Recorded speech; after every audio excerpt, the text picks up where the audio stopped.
আজকের ভিডিওতে আমি আপনাদেরকে দেখাবো মোটরসাইকেলের চেইন স্লাগ বিষয়টা কি এবং সুন্দরভাবে বা স্মুথ ভাবে বাইক রাইডিং করতে হলে আপনারা আপনাদের চেইনের যে স্লাগনেসটা এই স্লাগনেসটা কত রাখবেন। অ্যাকচুয়ালি আমরা যখন কোনো নর্মাল মিস্ত্রির কাছে যাই বা কোনো শোরুমে যাই, তারা এই অ্যাকচুয়াল যে চেইন স্লাগটা এটা কখনোই মাপে না। তো এটা যদি আপনি সঠিকভাবে মেজারমেন্ট না করে সেট আপ করেন, কখনোই আপনার বাইকের এই চেইন থেকে ভালো কোনো পারফরমেন্স আপনি পাবেন না। যদি আপনার চেইনের এই স্লাকনেসটা বেশি থাকে, মানে লুজ থাকে, তাহলে আপনি যখন ক্লাচটা ছাড়বেন তখন আপনার মোটরসাইকেল ক্লাচ ছাড়ার সময় খরত খরত একটা আওয়াজ করবে, পিছন থেকে মনে হবে কি যে খরত খরত একটা আওয়াজ করবে। এবং যদি আপনার এই চেইনটা টাইট থাকে বেশি, সেক্ষেত্রে হবে কি আপনি যখন বাইকটা চালাবেন তখন কটকট কটকট কটকট এরকম করে একটা আওয়াজ করবে চেইন থেকে। তো এই চেইনের কারণে আপনার বাইকের মাইলেজও অনেকাংশে ড্রপ করবে। তো অ্যাকচুয়ালি আপনার মোটরসাইকেলের চেইন স্লাগ বা চেইনের যে গ্যাপটা এটা আপনি কত রাখবেন, সেটা বা কিভাবে আপনি করবেন তা আজকের এই ভিডিওতে আমি প্র্যাকটিক্যালি আপনাদেরকে দেখিয়ে দিব এবং বুঝিয়ে দিব এই মাপটা আপনারা ঠিক কিভাবে নেবেন। তো প্রত্যেকটা বাইক ম্যানুফ্যাকচারার কোম্পানি তাদের ম্যানুয়াল বইতে লিখে দেয় আপনার যেই মডেল, বাইকের মডেল অনুযায়ী এটার অ্যাকচুয়াল চেইন স্লাগটা কত হবে।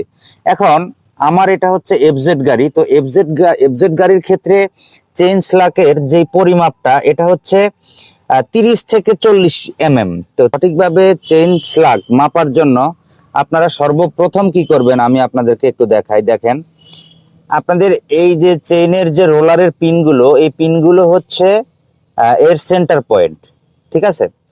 তো এখানে যে ইয়েটা থাকবে, যেটাকে বলা একটা রাবারটা থাকবে, রাবার সহকারে কিন্তু আপনাদেরকে মাপটা দিতে হবে, ঠিক আছে। আমার এই গাড়ির ক্ষেত্রে, কিন্তু আপনাদের গাড়ির ক্ষেত্রে সেটা ম্যানুয়ালে ছবি দেওয়া থাকবে এবং লেখা থাকবে, আপনারা সেটা একটু দেখে নেবেন। চেইনটা লুজ আছে, তো আমি আপনাদেরকে একটু ঘুরিয়ে ঘুরিয়ে দেখাই। দেখেন, আপনারা দেখলেই বুঝতে পারবেন ব্যাপারটা আসলে কি দাঁড়ায়। তো দেখেন, আমি যখন চেইনটাকে এইভাবে নিচের দিকে টান দিব, দেখেন এই যে সেন্টার পয়েন্টটা, এই সেন্টার পয়েন্টটা কিন্তু পাশের কাছে আসছে একেবারে নিচে গেলে, ঠিক আছে। আর উপরে যদি আমি দেই, মানে এটা হলো নিচের পয়েন্ট, এবং উপরের পয়েন্টে যখন আমি দিব, দেখেন উপরের পয়েন্টটা একেবারে এটার সাথে আমার বেজে যাচ্ছে, তার মানে এটা জিরো, জিরোর থেকেও মাইনাসে আছে এখন, মানে অনেক লুজ আছে চেইন। তো আমাকে 30 থেকে 40 করার জন্য, মানে এই গ্যাপটা সর্বোচ্চ 30 থেকে 40 এর ভিতরে কাজ করবে। হ্যাঁ, তো দর্শক, আমরা এই সাইডের অংশগুলো খুলে নিয়েছি, নাটগুলো লুজ করে নিয়েছি।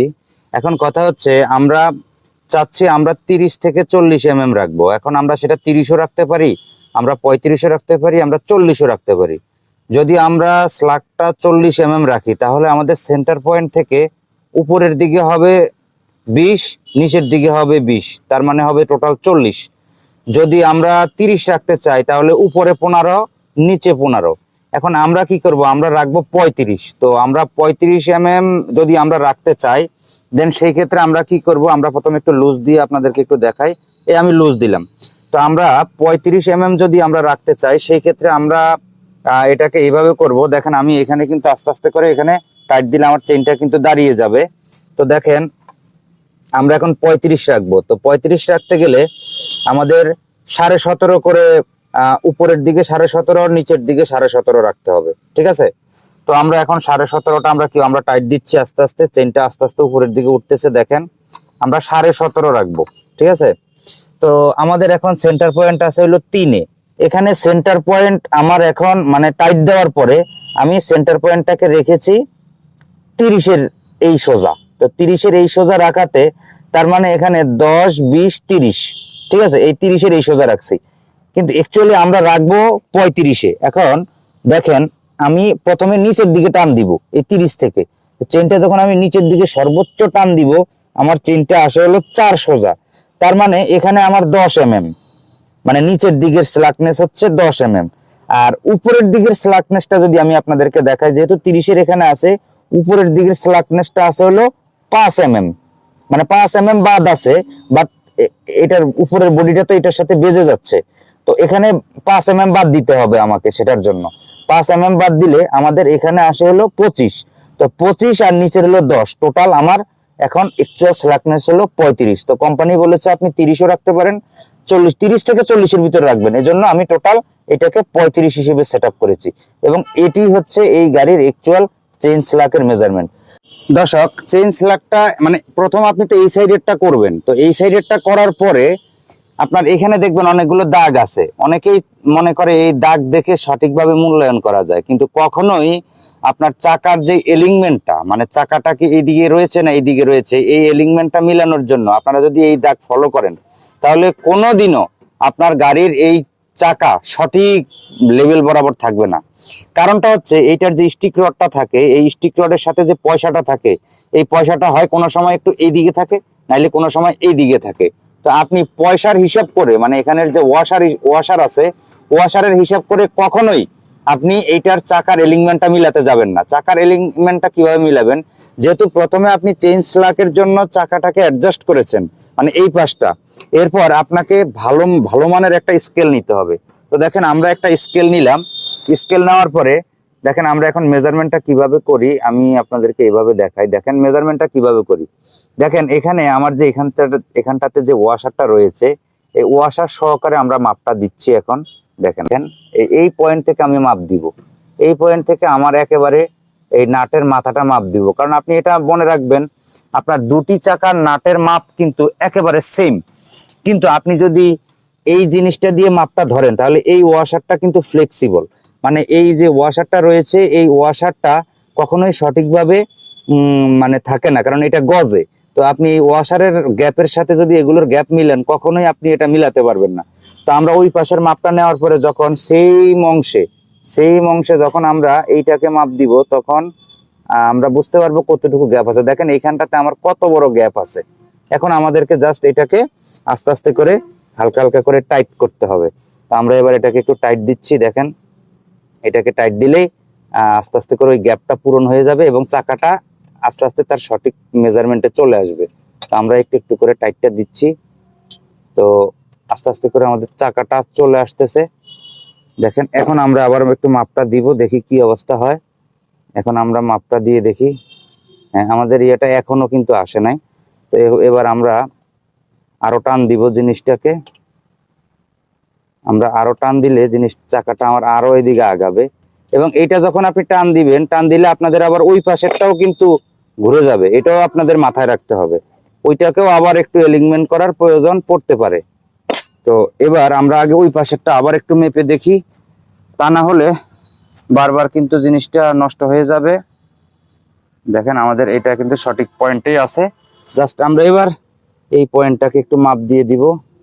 এই পয়েন্টটাকে দেখেন এটা প্রায় কাছাকাছি চলে আসছে, আর একটু কাছাকাছি আসবে, আর একটু এক চুল। তো আমরা জাস্ট এখানটাতে হালকা করে আরেকটু টেনে দেই।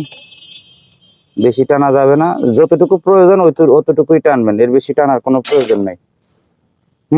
এবার আমরা একটু মাপটা দেখি। এই আমাদের প্রায় কাছাকাছি চলে আসছে, এখনো এক চুল ফাঁকা আছে এটার ভিতরে। দেখেন এটার ভিতরে এখনো এক চুল ফাঁকা আছে। কিন্তু আমরা যদি এই পাশেরটা আপনাদেরকে একটু দেখাই, এই পাশেরটা যদি আপনাদেরকে একটু দেখাই তাহলে দেখবেন আপনারা এখানটাতে কিন্তু কোনো ফাঁকা নাই। এখানটাতে কিন্তু একেবারে মুখের সাথে মুখ, মানে এইটার এই মুখের সাথে মুখ কিন্তু বেজে গেছে, মানে মানে লেগে গেছে। এই দেখেন, ঠিক আছে। কিন্তু আমরা যদি এই পাশটা দেখাই, এই পাশটা দেখালে দেখেন এখানে যদি আমরা ধরি এখানে কিন্তু ফাঁকা আছে। দেখেন এখানে কিন্তু ফাঁকা আছে, এই ফাঁকাটা রাখা যাবে না কখনোই। এই ওয়াশার দেখে আপনারা এইটা মাপতে যাবেন না, তাহলে আপনাদের কি হবে, চাকাটা যে কোনো একদিকে ঘুরে থাকবে এবং আমি নিশ্চিত আপনাদের গাড়ি যে কোনো একদিকে টানবে, মানে টালের মতো কাজ করবে। হ্যাঁ এটা দিলাম। এবার আমরা আরেকবার একটু মাপটা দেই, দেওয়ার পরে দেখি আর একটু বাকি, আর একটু বাকি। আমরা আরেকটু দিব স্লাইড, বাস বাস। এটা দুইটা একসাথে মিলিয়ে দিতে হবে, এই ঠিক আছে। এবার আমরা যদি দুইটা ফাইনালি একটু মাপ দিয়ে আপনাদেরকে দেখাই, দেখেন এইটা একেবারে এটার সাথে লেগে গেছে। দেখেন আর একটু আসে হালকা হিসেবে, আর এক চুল আসে। এই এই এবার আমরা দেখাই আপনাদেরকে। দেখেন আমাদের এইটার মাপটা হচ্ছে এইটা, ওকে। এই এবং আমরা যদি এই পাশটা দেখি তাহলে এই দেখেন, আর এই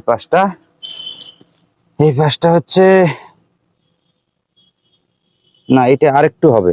কারণ এইসব মাপ যদি আপনি একুরেট না রাখেন, আপনার গাড়ি অবশ্যই যে কোনো একদিকে টাল দিবে, মানে চাকা একদিকে তেসরা হয়ে থাকবে এবং আপনার গাড়ি সঠিকভাবে পারফরমেন্স করবে না। তো আমরা আরেকবার একটু মাপটা দেখি। হ্যাঁ, একেবারে পারফেক্ট পজিশন, একেবারে পারফেক্ট পজিশন। একটু কাছ থেকে আপনাদেরকে দেখাই বিষয়টা। দেখেন আমাদের এই পয়েন্টটা, এই যে একেবারে সঠিক পরিমাণে লেগে গেছে দেখেন। আর আমাদের এই পয়েন্টটা দেখেন একেবারে সঠিক পরিমাণে লেগে গেছে।